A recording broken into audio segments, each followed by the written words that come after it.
મારા પ્રિય ભક્તો, હું તમારી માં ખોડલ આજે તમને એક ઊંડો સંદેશ આપવા આવી છું.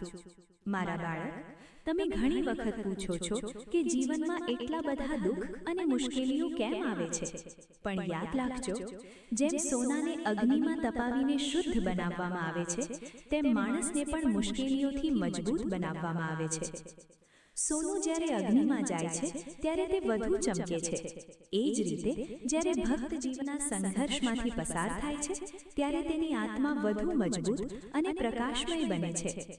મારા બાળક, જ્યારે જીવનમાં કઠિન સમય આવે ત્યારે ડરશો નહીં, નિરાશ થશો નહીં, કારણ કે તે સમય તમને તોડવા માટે નહીં, પણ તમને મજબૂત અને શ્રેષ્ઠ બનાવવા માટે આવે છે.